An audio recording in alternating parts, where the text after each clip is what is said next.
Vamos hoy a estar adentrándonos, a adentrarnos en la carta a los Colosenses.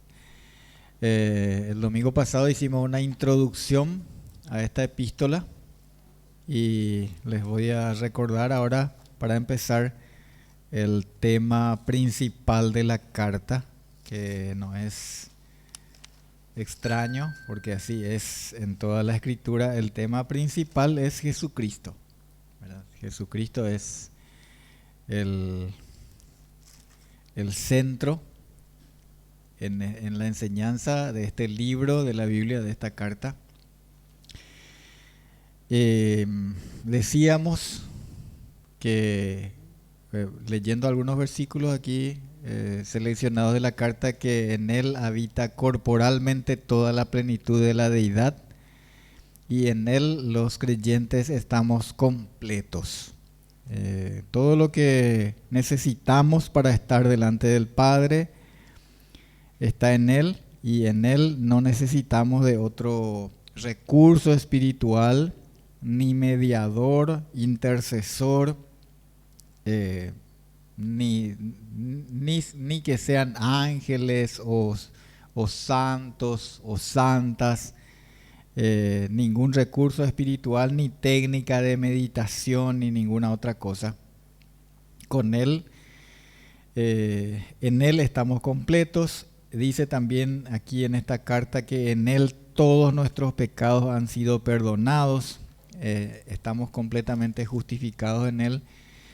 Y desde hoy vamos a estar reflexionando y ahondando en las enseñanzas, palabras, declaraciones de esta carta, para lo cual oro constantemente y ruego al Padre que en su Espíritu nos ilumine para que nos siga llenando del conocimiento, sabiduría e inteligencia espiritual por medio de Jesucristo. Voy a comenzar refiriéndome a la manera en que se presenta Pablo. Entonces, en el versículo 1, Pablo dice: Pablo, apóstol de Jesucristo por la voluntad de Dios. Y ahí voy a quedarme. Cualquier persona que se desempeña en algún ministerio, servicio en la iglesia, sea pastor o maestro o cualquier otro, siempre debe ser por la voluntad de Dios. Eso es lo que necesitamos buscar. Víctor suele recordar a menudo en la carta a los Efesios, que dice que tenemos que discernir cuál sea la voluntad de Dios, comprobando lo que es agradable a Dios. Así dice, ¿verdad? Comprobando siempre lo que es agradable a Dios, lo que Dios quiere. Jesús mismo, cuando vino a cumplir aquí el mandato del Padre, mandato en el cual él estuvo completamente y voluntariamente, él decía, yo no vine acá a hacer mi voluntad, sino la voluntad del que me envió. ¿Sí? Así es. Todo lo que hacemos en la casa de Dios, en el cuerpo de Dios, en el cuerpo de Cristo, en el servicio, debe ser por la voluntad de Dios. Eso es lo que Pablo nos señala aquí. Y él tenía esa convicción porque, ustedes recuerdan, el mismo Señor Jesucristo se le apareció en el camino a Damasco y le llamó a ser su apóstol. Así como llamó a cada uno de los apóstoles, en los evangelios tenemos como él iba llamando a sus apóstoles, ¿verdad? Algunos cuando estaban en la barca, otro que estaba sentado haciendo su trabajo de cobrador de impuestos, y así. Les iba llamando él personalmente a cada uno hasta que se completó el número de 12. Y después uno de ellos, saben que terminó mal, porque estaba ya luego destinado para eso. Nunca se había convertido, era ladrón, dice, y era codicioso. Ese era Judas, hasta que fue el que le entregó. Pero el Señor se encargó de completar ese número de 12 nuevamente. Y ese número se conserva sin que Jesucristo haya mostrado su voluntad de aumentar ese número o de que exista una sucesión apostólica. Podemos ver eso en algunas partes de la Biblia. Quiero mostrar, por ejemplo, en Apocalipsis 21:14. ¿Qué encontramos ahí? Ustedes pueden estar mirando. Dice que el muro de la Nueva Jerusalén, en Apocalipsis 21:14, ¿verdad? El muro de la ciudad tiene 12 cimientos y sobre ellos están los 12 nombres de los 12 apóstoles del Cordero. Así se lee, ¿verdad? Así dice ahí. No dice, por ejemplo, los 12 nombres de los primeros 12 apóstoles. No dice así. ¿Okay? Sino que dice los 12 nombres de los 12. ¿Verdad? Así dice.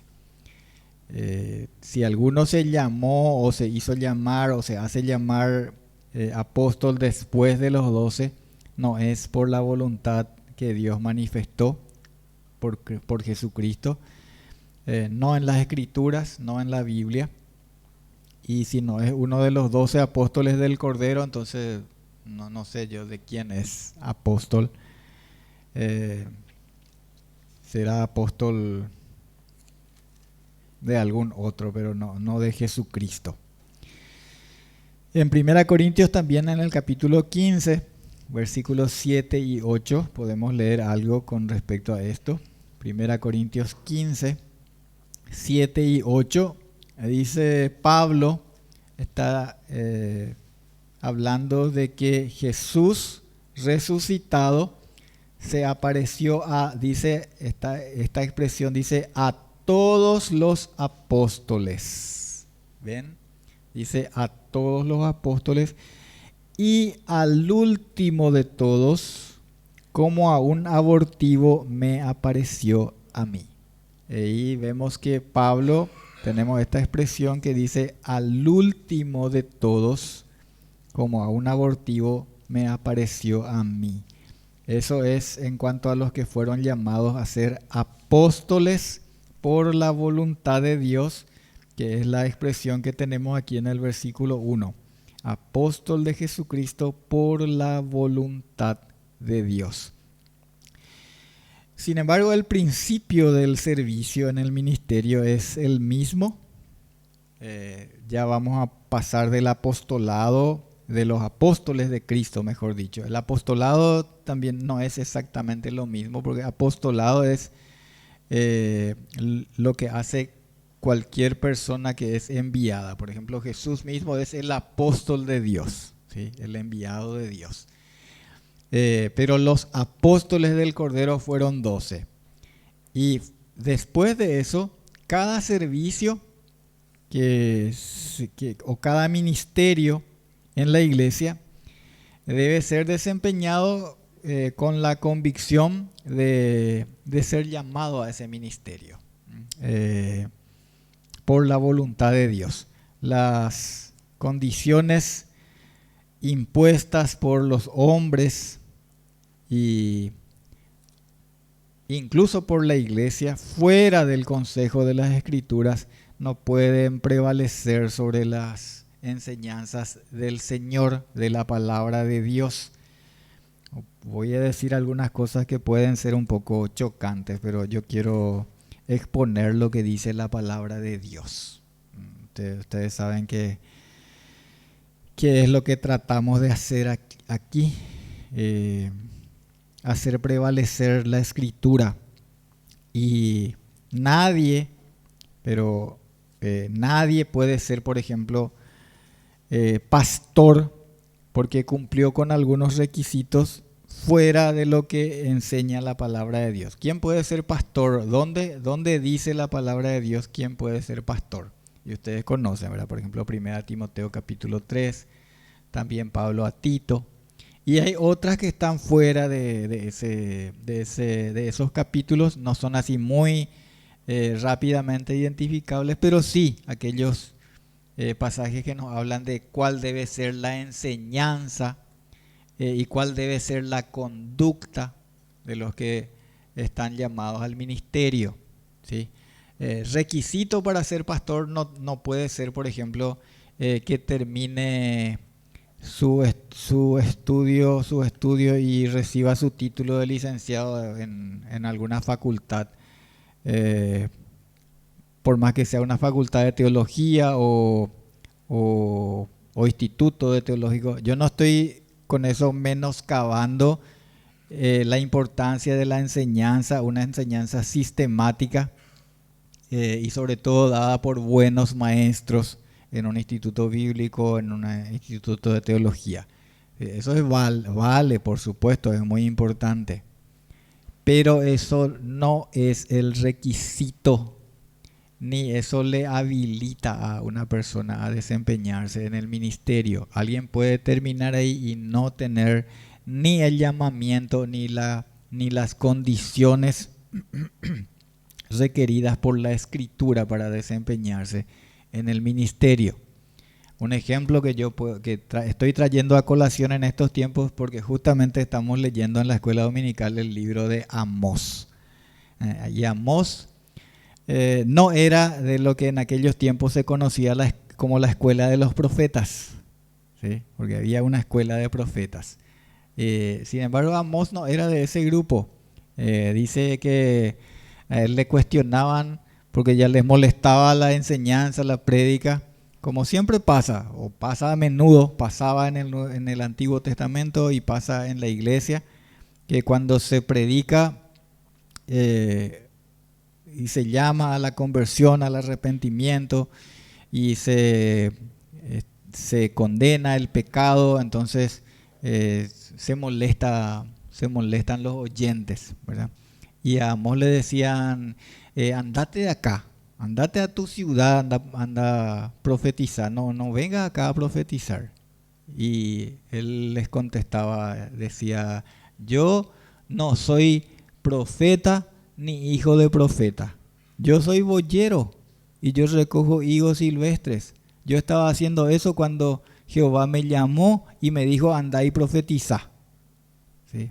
Y entonces cuando alguien tiene esa convicción, debe hacer, ¿sí? Y ese es el llamamiento que debe tener cada hombre. Ahora, la palabra de Dios también dice que si alguno anhela obispado, buena obra desea, dice, ¿verdad? Claro, alguien puede anhelar y ese puede que esté siendo parte del llamamiento de Dios. Y entonces seguidamente debe observar las condiciones que Dios establece en su palabra. Ahí donde dice que debe ser marido de una sola mujer, no dado al vino, no pendenciero, no codicioso de ganancias deshonestas, etcétera, etcétera, ¿sí? Son las condiciones que el Señor establece y debe, por sobre todo, amar la sana enseñanza de la palabra de Dios. Esas son las condiciones establecidas por el Señor, las cuales nunca deben ser reemplazadas por condiciones de hombres. Condiciones de hombres vamos a llamarle, como el Señor Jesús decía, ¿verdad? Le decía a los religiosos de su época, a los líderes religiosos de la época, le decía, ustedes cambian las enseñanzas de la ley por tradiciones de hombres. Sí, hermanos, siempre tengamos como más importante y como principio rector a la Escritura. Así debe ser. Así se reconoce el llamamiento de Dios. Dios es el que pone en el corazón de alguien el anhelar el servicio y también prepara y da las condiciones. Como les dije, yo no quiero que parezca como que yo digo los seminarios y los institutos no sirven. No es eso. Claro que sí sirven. Sirven para preparar a las personas.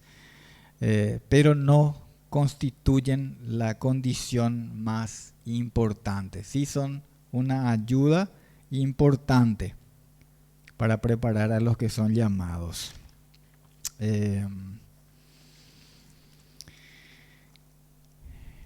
Sobre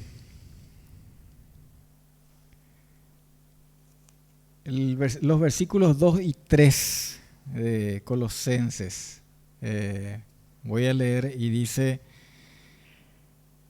a los santos y fieles hermanos en Cristo, capítulo 1, versículos 2 y 3, ¿verdad?, que están en Colosas, gracia y paz sean a vosotros de Dios nuestro Padre y del Señor Jesucristo. Siempre orando por vosotros, damos gracias a Dios, Padre de nuestro Señor Jesucristo. Una de las tareas que Dios encomendó a sus siervos, especialmente a los que sirven como pastores, como encargados de cuidar el rebaño, desde los apóstoles y después los pastores, los obispos, los ancianos, es la de orar por todos y por cada uno de los miembros. Esa es una tarea pastoral, hermanos. Yo creo que ustedes saben muy bien eso por las Escrituras. Aquí también solemos recordar eso siempre.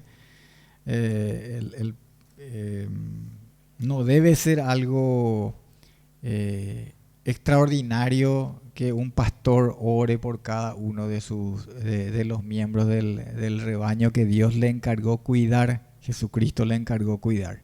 Porque el rebaño no es luego del pastor local. Jesús le dijo a Pedro, por ejemplo: apacienta mis corderos, ¿verdad? Apacienta mis corderos.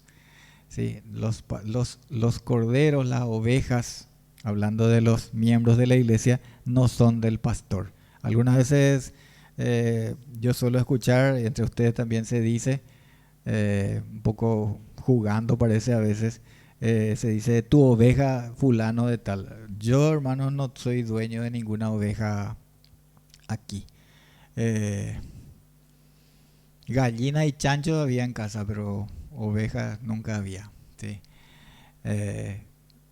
Las ovejas son del Señor. Entonces el pastor no tiene que señorear sobre las ovejas. El pastor tiene que guiar a las ovejas y cuidar, apacentarlas. Eso es lo que el Señor mandó que se hiciera. Y dos cosas básicamente tienen que hacer. Una de ellas aquí es resaltada y es la de orar por cada uno. Es un privilegio, hermanos, el poder orar. Y acá en las Escrituras encontramos a menudo que Pablo les recuerda y les dice a ellos: siempre orando por vosotros.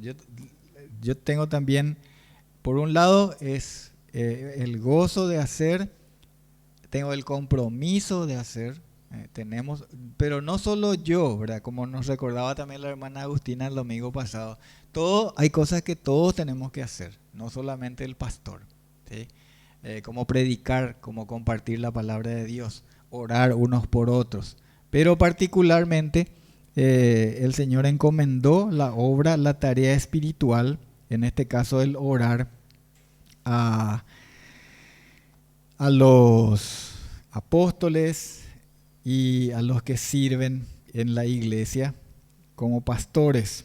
El profeta y sacerdote Samuel en el Antiguo Testamento, primer libro de Samuel, capítulo 12, versículo 23, si quieren estar mirando. Primer libro de Samuel 12, 23. En esa ocasión, a pesar de que ya habían elegido un rey, ya tenían un rey, el rey que ellos querían, y el Señor les dio a Saúl.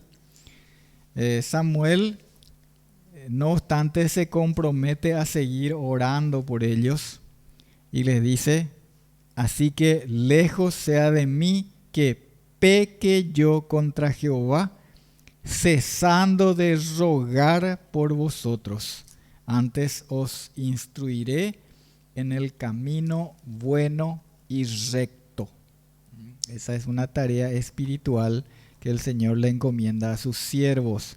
En el libro de los Hechos, también capítulo 6, ahí es donde encontramos la elección de aquellos que son conocidos como los primeros diáconos de la iglesia, que fueron necesarios justamente para que los apóstoles pudieran dedicarse enteramente a la tarea espiritual. Ese era el problema que encontramos ahí en Hechos capítulo 6. Resulta que todo tenían que hacer ellos, y las discusiones, los problemas que habían, porque no se repartía bien las provisiones o por todo, entonces le venían con la carga a los apóstoles. Entonces el Espíritu les dirigió a elegir a aquellos hombres llenos del Espíritu Santo para que colaboraran en las tareas. Y dice en Hechos capítulo 6, versículos 3 y 4, nomás, eso nomás voy a leer para no extender demasiado.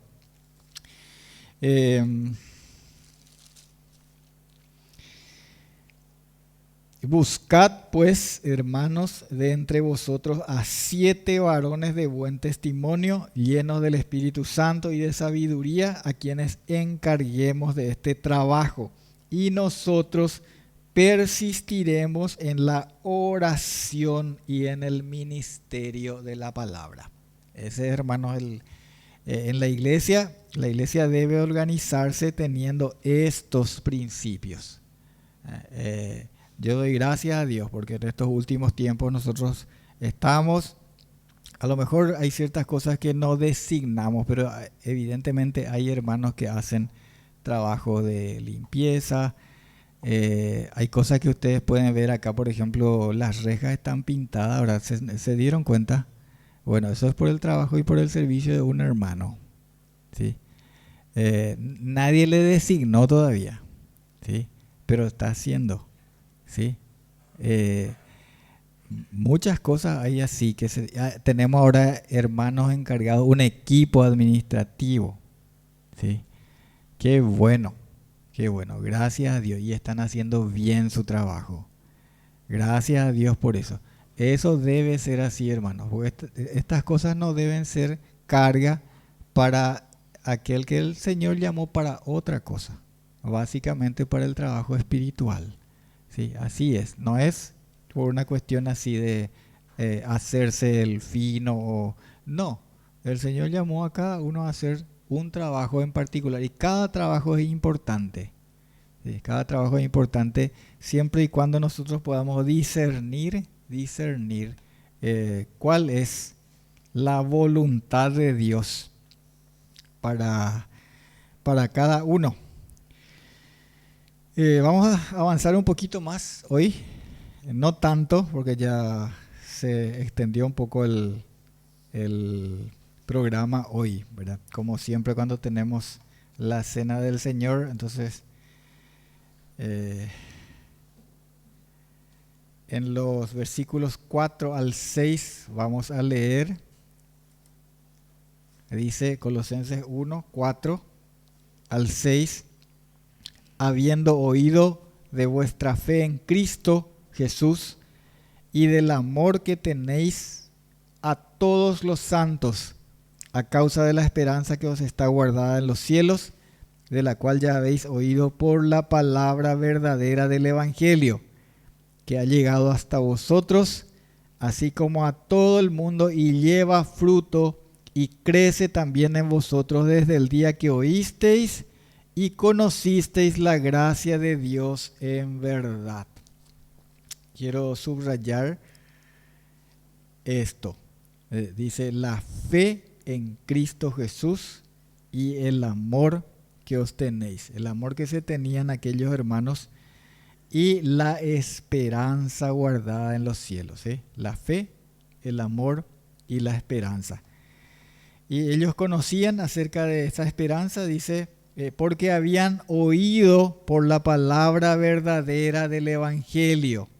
Y aún más dice en el versículo 6, la última parte, desde el día que oísteis y conocisteis la gracia de Dios en verdad.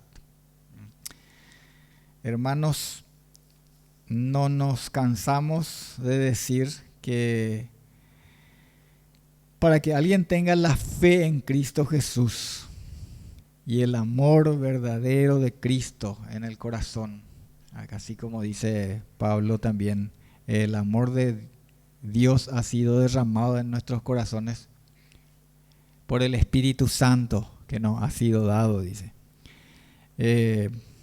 La fe verdadera, el amor verdadero y la esperanza en los cielos, uno puede tener solamente por haber oído la palabra verdadera del Evangelio.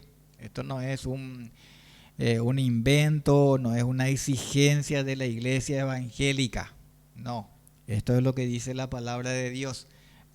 ¿Cómo es que fuimos sellados por el Espíritu Santo? También dice en Efesios, dice, habiendo oído y habiendo creído la palabra de verdad, el evangelio de vuestra salvación, fuisteis sellados por el Espíritu Santo. Dice, es requisito, hermanos.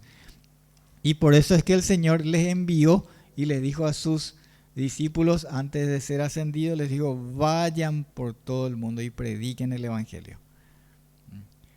Él nunca les dijo eso que muchas veces surge así como una pretensión que se pone a la defensiva la gente cuando uno va y predica el evangelio y dice, no, vos tenés que respetar, yo tengo ya luego mi religión, ¿no? Yo tengo luego mis creencias, vos con tu creencia y yo con mi creencia. Jesús, Dios nos respeta eso, hermanos. Dios no respeta las creencias erróneas. Entonces Dios le mandó a sus discípulos, vayan y prediquen. Ahí, ahora, si no te quiere escuchar, Él va a dar cuenta de eso. Pero por lo menos va a saber, dice, que un día hubo un profeta de Dios entre ellos. Un día va a saber, ese día que tenga que rendir cuenta, Pedro dice, el día de la visitación, va a saber, va a recordar que Dios le envió a alguien para que le predicara el evangelio. Porque para conocer, para tener la fe, es indispensable. ¿Qué dice en Romanos 10:17? Ustedes saben seguramente. La fe, de modo que la fe es por el oír y el oír por la palabra de Dios. Si vos no oís la palabra de Dios, podés tener algo que se llama fe, ¿verdad? Alguna clase de fe podés tener, pero no es la fe de la Escritura para salvación, ¿sí? No es la fe para que puedas confiar en Cristo, para que puedas venir en arrepentimiento, en confesión de tus pecados y ser sellado por el Espíritu Santo y ser de ahí en más parte de la familia de Dios, hijo de Dios por la fe en Cristo. Porque Jesús vino al mundo como el Hijo de Dios. El Hijo de Dios vino a lo suyo vino, dice, pero los suyos no le recibieron. Pero a todos los que le recibieron les dio potestad de ser hechos hijos de Dios. Entonces, siempre es por haber oído la palabra verdadera del Evangelio, así como leímos aquí. Sin oír la palabra verdadera del Evangelio, la palabra de Dios no adulterada, nadie puede tener la fe de Cristo. Qué importante y qué vital es, hermanos, imprescindible proclamar el Evangelio. Aunque no seamos recibidos alegremente en todas partes y aunque lleguemos a ser molestos, así como recordaba lo de Amós, pero muchos de nosotros, muchas veces hemos sido así. Yo recuerdo también cuando, no en ese momento, pero después me contaban las cosas que decían cuando yo llegaba a ciertos lugares y decían, llegamos a ver evangelio tuya, ¿verdad? Ahí ya viene otra vez ese evangélico, ¿sí? Pero no puede ser de otra manera, hermanos. No puede ser de otra manera.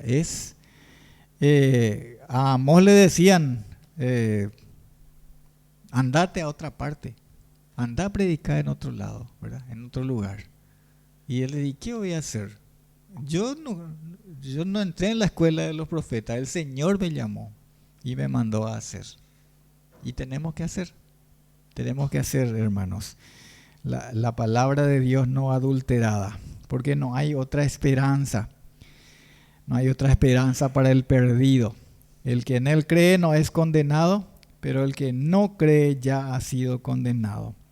Ser miembro de la nómina de una iglesia, profesar una religión, no salva a nadie, hermanos.